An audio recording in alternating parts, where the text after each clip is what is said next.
Good morning. Good morning and happy Friday. Welcome to the ICAT Playdate. My name is Phyllis Newbill. I am the Associate Director of Educational Networks at one of the centers within ICAT. I'm so glad you all are here this morning. First, some housekeeping things. We are filming this morning in 360 and filming some other ways as well. So please know that your image and likeness will be online immediately and thereafter, so behave accordingly. We do have a sign-in sheet this morning. We use the sign-in sheet to justify our donuts and coffee. Sorry, Tom. So please be sure to sign in. Let me get that started now. Thank you. Oh, thank you. And of course, there are donuts and coffee available. I hope that you all will enjoy those. If you have questions during the presentation and after, we do have our friends watching online. So hello, online friends. Everybody can wave to the camera right here in the middle. That's a 360 camera. Isn't that cool? So if there are questions online, if you all will just use that questions link, and we'll get those and ask them in the room. If you have questions in the room, wait till I get to you with the mic so that our friends online can hear you as well. If Professional Development Network credit from Virginia Tech is helpful to you, there's a QR code over by the donuts, and make sure you go all the way into the QR code and hit enroll now, and then let me know that you're here, and you will get 100% A+ for being here this morning. So, a couple of announcements. We do have a science festival coming up on November 12th. I hope that you all will be there. It will be at the Moss Art Center, Torg Bridge, and several rooms in the library. We'll bring out all the great science, and science is bigger than you think, so it's about scientific thinking. So there are arts and design thinking, and all of those kinds of things are welcome as well. I hope we'll see you there. Also, we have new friends with us this morning, so welcome. We have a design thinking group, and y'all forgive me if I just screw this up completely, but these folks are working on design thinking, and they are from Clemson, Boston College, Virginia Tech, and NC State. So everybody say hi to them. Hi, friends. Welcome. And their visit is sponsored by CETL, the Center for Excellence in Teaching and Learning. So welcome, everybody. We're going to get started right away. I'm going to turn it over to Zach Duer. Thanks, Phyllis. Hi, I'm Zach Duer. I am an assistant professor in the School of Visual Art here at Virginia Tech. Eric, do you want to introduce yourself? Yeah. Hi, everyone. My name is Eric Handman. I'm an associate professor in the College of Fine Arts and the School of Dance at the University of Utah.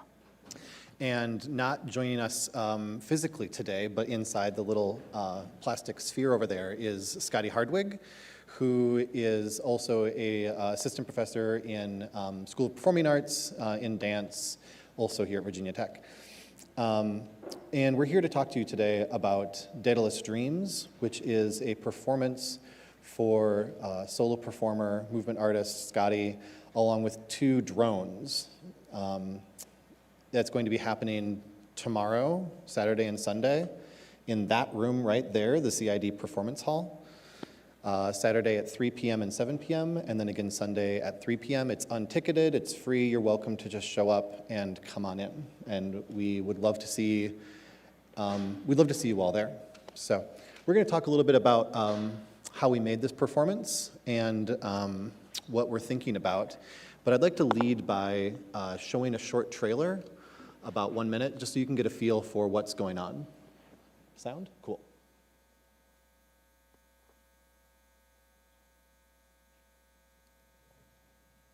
Did it time out on me?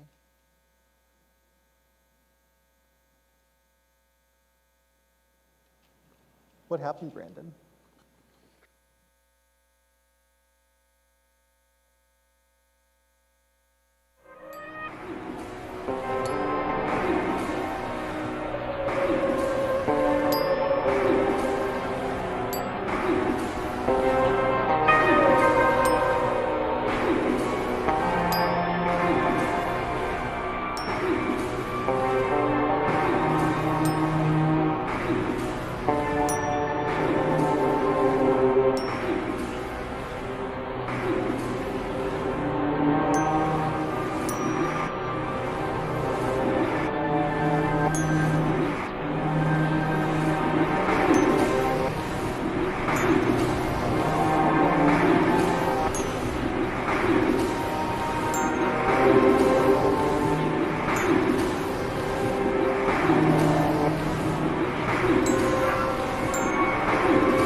me see really quickly if I can get this working again, because that would be convenient.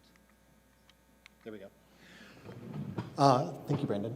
Eric, do you want to talk about how we got started with this? Yeah, so as a choreographer, I'm a time-based artist. And so as a time-based artist, I'm always interested in the structure of change and choreography as the structure of change. And so I've been working with drones as choreographable elements since about 2016. And this lower picture, lower left, is from a 2016 piece called Galatea Prime, inspired in part by Alex Garland's film Ex Machina. And this is my first time using a drone on stage in the context of dancers. And this one was a piloted drone, and so we had set choreography and then created some complementary choreography for the drone. Upper left, I was working with mechanical engineers on a improvisational motion capture-based dancer drone interface. So the dancer has a motion capture glove. The drone basically needs to avoid the glove. It needs to match the speed and height of the glove, and it always needs to find its way back to home. So there's a certain kind of elasticity there and the illusion of sentience. And I'm realizing that as I've been working with drones, and in this piece too, I'm always looking for, how do we create the illusion of sentience in it? How do we create this sort of uncanniness, this ambiguous sense of like, is the drone sentient or is it a proxy for other sentience? And I love to be in that ambiguous space. But our project, we have 2 drones in play. At times they're piloted, at times we're using their onboard tracking software, and it's all basically improvisation in a way. There's one other thing, so Eric invited Scotty and I out to the University of Utah to do a residency for a week last year in the fall. And we came out with a couple drones and no idea with what we were going to do or how we were going to do it. Scotty and I had done this piece on the right last, 2019, something like that, and Body Full of Time. And it was this huge theatrical affair with multiple projection screens, huge like floor projection, huge wall projection, lots of sound, a motion capture suit. And it was so hard to travel with that piece. And thinking about trying to take that around we played it a few places, but it was very daunting. It had to change every time. And so when we came out to Utah, we were thinking, we want to do something that we can put in a bag and take with us. And drones match that. So how can we make a sort of mobile performance theater? Yeah. And so we had a week to workshop that idea in Utah. And I think the moment where we get into a dance studio with a couple drones up in the air and then think, as Eric was saying, okay, now what? Well, yeah. What happens? What is this thing? How do we relate to it? And sort of the material of the drone itself becomes really important. Do you want to? Yeah, so I'm fond of this idea of devised theater, or this idea where you get all the participants in the room, and what emerges from our conversations, our interactions, our play becomes the material for the dance or the theater piece. So we're not really coming in with much of a plan. So we did have this moment. We got a drone up in the air in this enclosed space, and by the way, these are like designed to be outside flying, right. Fast-moving drones, and we are trying to get them to fly indoors. There's all this issue with GPS and flying slowly. So there was a lot of learning that happened. But anyway, we get the drone in the air, and we have this moment of like, okay, what now? Yes, absolutely, thank you. Drone is in the air, we're like, what now? And out of curiosity, I crawled under the drone just to see what it felt like, and I was stunned by the amount of wind. And at that moment, I was like, this is it. The question became, could the wind be the medium by which the drones create change? So suddenly, wind became one of our media, one of our artistic mediums to work with. We had originally thought of the drones as a mobile light source, which is what we work with, but discovering that wind could be the thing happened in the moment. Yeah, it's not only does it make this wash of sound because of the propellers and the wind, But it also provides the ability for the drone to essentially act as a mark-making device, which we talk about mark-making a lot when we're talking about artistic, like visual artistic practice, right? And the drone is creating wind that is disrupting space. And normally we can't see air moving. Our visual sense doesn't work that way, right?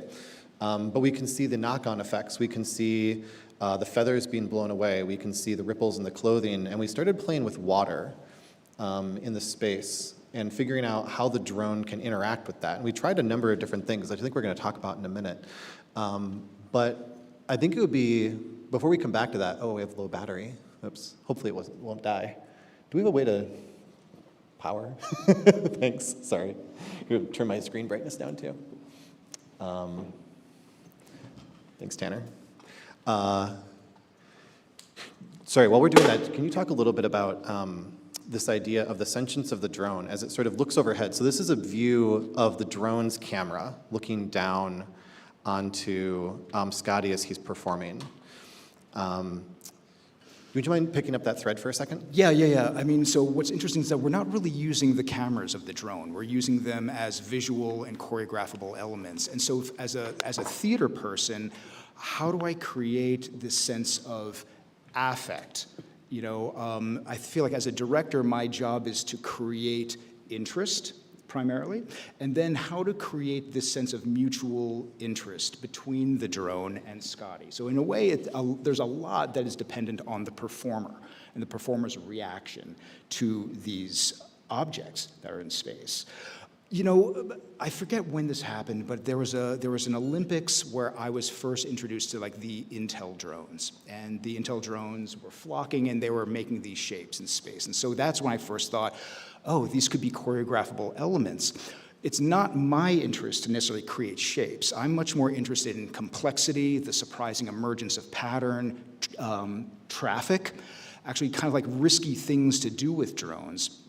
But I feel like the fact that we're working with a movement artist who is so invested in improvisation gives us an opportunity to create the sense of the unknown, right? We don't exactly know what Scotty is going to do. We don't really know what the drones are going to do. We're hoping for the best. We've had a lot of practice with them. But it creates a very live experience that is quite different from the idea of choreography, you know, which is in a way sort of locking things down, right? Creating like programming in a way. Yeah, so the drones, I think we're thinking of this as a material. One of the other materials we have is the drone's navigation system. Yep. And we're playing with it in a few different ways. And like Eric was saying, these are meant to be flown outside in the day with GPS, with vision. And when we bring them into a closed space and we close the blinds, they lose their GPS. And we turn off the lights and they lose their vision. And what they're supposed to do is you're supposed to have a remote control, and you push on the buttons, and they move in that direction, and then you let off the button, and they stop. And they hold their position. They actually have to actively go backwards in order to stop. They have to push it back in this other direction. But they can't do that when they don't know where they are, because they have no sense of position. And so you turn off the lights, and they become these little floating objects with momentum. And if you push on them, they just keep going. And they become subject, and they sort of become not just a subject, they also become, or not just an object, they become a subject, they become a performer of their own, because they start to move with the wind that's in the space. What was the word I just used earlier today? The turbulence. The turbulence of the room. They start to take on their own sort of vivacity, like a bird that's flying through the air that has to deal with the turbulence of the air. And so that's a portion of the piece where Scotty, as an improviser, has this relationship where he's working with them in the space. He sort of gives them impetus, but then they start to take over, and he has to deal with that situation. You know, something that I also want to mention, too, is that what always interests me about any kind of science fiction is what it teaches us about the human condition. So I'm very interested in this idea of the human condition. And so as we're thinking about Daedalus, this character Daedalus, in a way, we're imagining the day after Icarus's fall. And I was trying to imagine, like, as a dad, what is Daedalus going through? It might be helpful to briefly remind everyone who Daedalus is and where that comes from? Sure. I mean, Daedalus and his son Icarus. Daedalus was an architect for Minos, I think, King Minos in Crete. He created the labyrinth that housed the Minotaur, Daedalus did. They're escaping, right? Daedalus fabricates these wings. They are escaping from Crete. And so Daedalus says to Icarus, don't fly too close to the sun because you're going to melt the wax of these wings and you're going to fall into the ocean. Don't fly too close to the ocean because your wings are going to get wet, they're going to weigh you down, and you're going to fall into the ocean. Stay in the middle path. Icarus ignores that advice. He's exuberant, he's young, he wants to soar, he gets too close to the sun, wax melts, he falls, drowns. So the day after, what is Daedalus going through? And I mean, this is a trauma. There's grief. There's, I would think, self-recrimination. There's magical thinking. There's an attempt to rewind time, to reconstitute the boy. And I feel like a lot of that is represented in the feathers. And in a way, the feathers were a very practical way for us to show change in space. And so we kind of had this conflation of solving a practical problem, right? Choosing a material that can show time, that can be affected by wind, and at the same time, this kind of narrative thinking, like what's sort of like the dramaturgy of this moment? What are we trying to do with all of this that sort of is more than just a display of dancer virtuosity and drone virtuosity? What does it all add up to? Yeah. It's interesting. In the another section of the piece, the drones are they're circling Scotty, the dancer, sort of like. I hadn't thought about that until just this moment. They're kind of circling like vultures a little bit, right? They're going around, and there's this moment where he has a task, which is where Scotty has a task, which is to clean up all the feathers on the floor. And the drones are circling him, and they're constantly working against him because as he tries to gather up all the feathers, the wind of the drones constantly pushes them away. So it's this sort of futile effort of performance and action and task that he's struggling with them that is creating, I think, some of the drama. But what's interesting is that it's not, at least for me, it's not this like really purposeful drama that comes from a certain kind of theater. It's very task-oriented. Right, and when I think someone is working in great earnest against a futile situation, someone's working in earnest in an absurdist, futile situation, there's something about pathos that starts emerging from that. Yeah. We're going to run out of time pretty quickly here, so I just wanted to mention a couple other quick things, which is, this is, for us, one stepping point. This is our first performance of this. We're going to perform it again in Connecticut in November, and hopefully we're going to continue to take it around the country because we can do it in a suitcase, which is great. And it's interesting just to point out a few of the things that aren't currently part of the piece that we've tried and didn't come into this performance. So one of the things you see here in some of these pictures are paintbrushes, and originally we tied paintbrushes to the drones, and we put water on the floor, and we put, what's it called, magic paper? Magic paper. That becomes like, it looks like ink, like black ink when water is on the paper, and then it dries out and it turns white again. And so we were having the drones try to pull water, like paint water, across this paper by using these paintbrushes. We started working on different costume ideas. And Scotty came up with this image that you see in the lower left here of this costume as this sort of cape of feathers. And he has a costume in the performance, but I just wanted to show some of these ideas that, when you're in process with something, some stuff stays, some stuff goes, maybe some stuff is going to be revisited. I would love to come back to some of these ideas at some point and see if they become part of the performance again later. And thinking of the performance as a living, sort of breathing thing that we continue to work with as we go. Phyllis, how are we doing on time? What? We're good? Okay. You have anything else you want to talk about?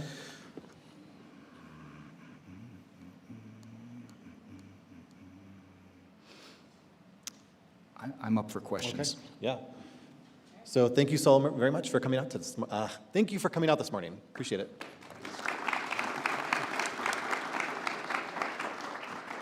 So we've got some time for questions this morning. So who has a question in the room or elsewhere? I'll come to you. Hold on to the mic. Hold on.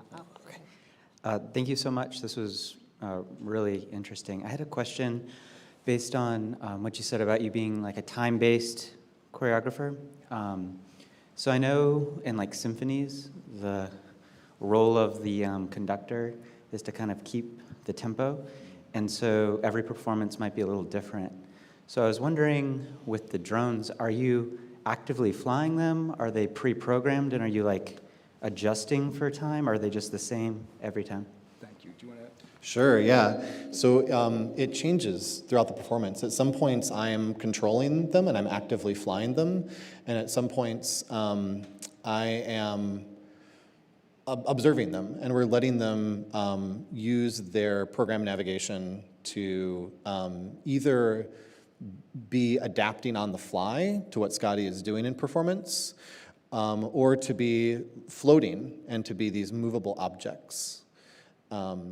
Yeah. You know, I will say, though, as the director, choreographer, I am kind of a proxy for the audience, right? I'm the outside eye on this. And so, you know, my sense is like, too long, too short, we need more time here, tighten this up, or the rate of change is actually too fast and we're bypassing some images that could be really iconic or that need to settle. So in a way, you know, that sort of like sensibility of, you know, do we need more time here or less time here, more interval, less interval, pacing. That's kind of where that's what I feel like I can offer to this. And I think, too, really quickly, that so the performance is about 25, 30 minutes long. And again, it's going to happen right over here. And I think partly what we're trying to accomplish is to make it not completely clear what the drone is doing or what it's trying to do, so that there's ambiguous space of whether this is being piloted, whether it's piloting itself, whether it's working together to get to some of this idea about, does it have sentience? Is it its own thing? Excellent, thank you. I'll come to you next. What is the most interesting thing that you believe this project taught you guys? That's a great question.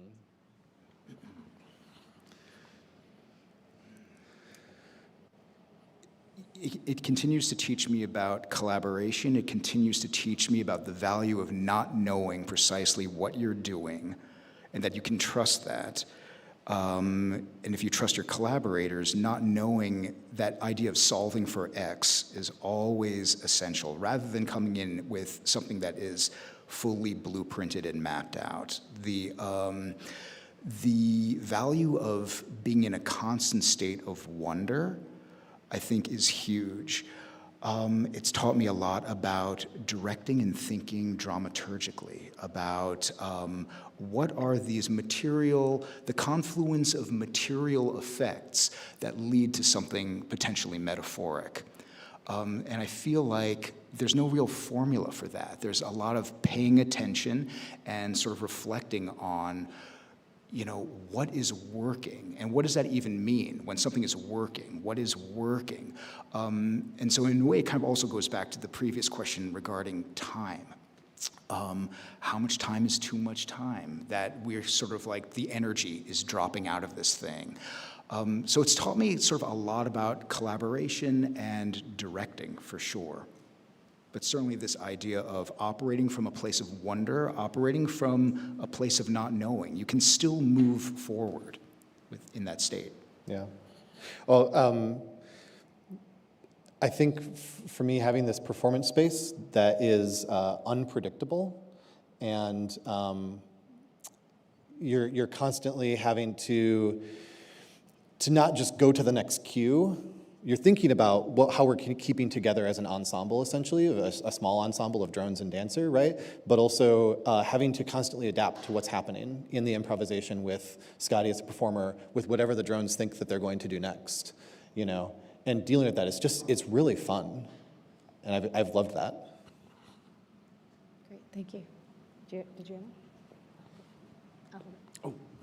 Thank you really a lot for this presentation. I particularly appreciate the clarity that you have given to the nature of your improvisational process. There's a lot for me and us to learn from you. I'm interested in not only the question of time, but also the dynamic that you might have experienced about relationship. And the question of autonomy, the intrinsic implication that robots have autonomy, but they are connected to the maker, the designer, the operator. And how connected did you feel as an operator designer with the autonomy of the dancer? Thanks, Bob. That's another great question. It's, it's funny answering that question without Scotty here, because I bet he feels very connected to his own autonomy. It's for me as a performer, it's a little bit like I'm disconnected. I have one level of separation from what's happening in the performance space because I can only influence it through a remote control. Right? And whereas Scotty is in the space and he is working with he has a different interface to the drone as an autonomous object than I do, right? Because for him, most of the time, it's a relationship of space and his body in space, his embodied space to the drone, right?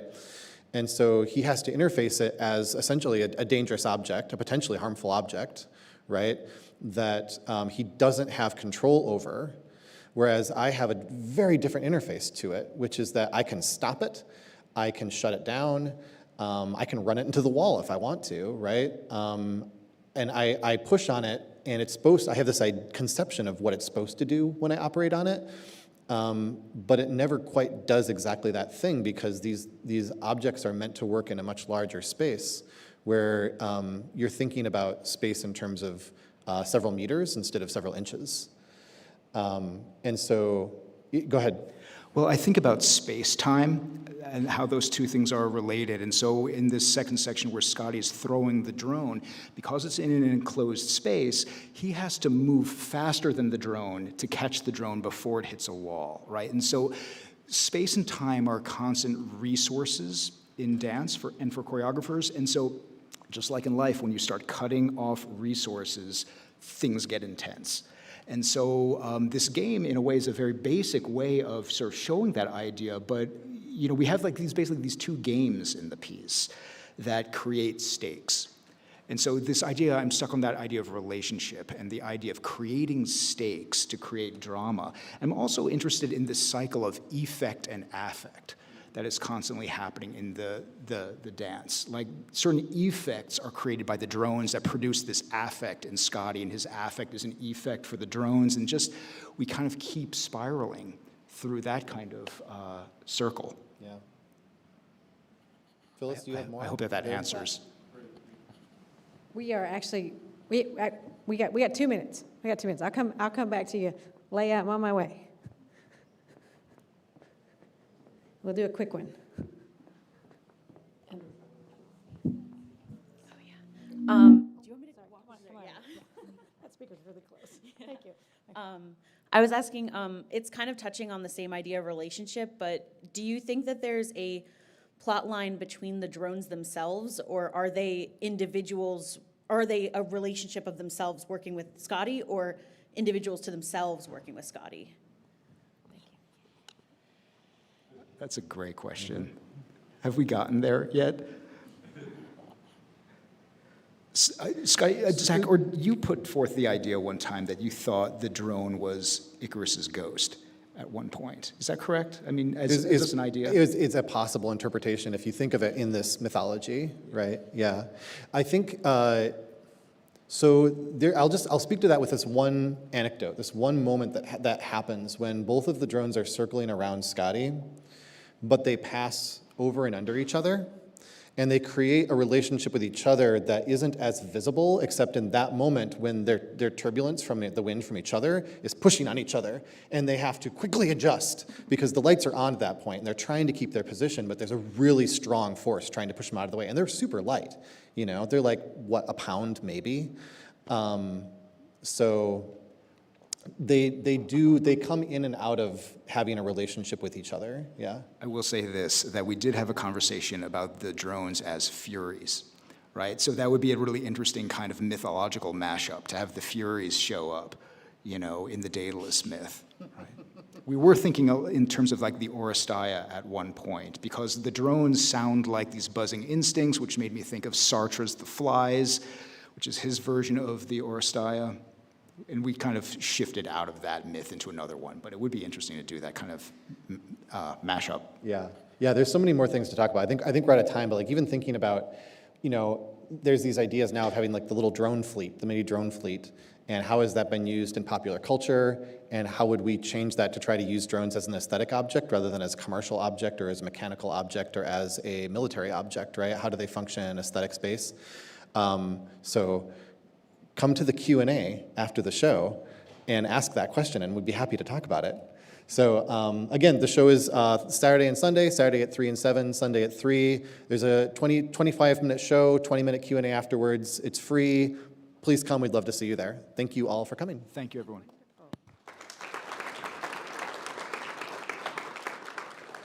I want to thank you all so much for being here today.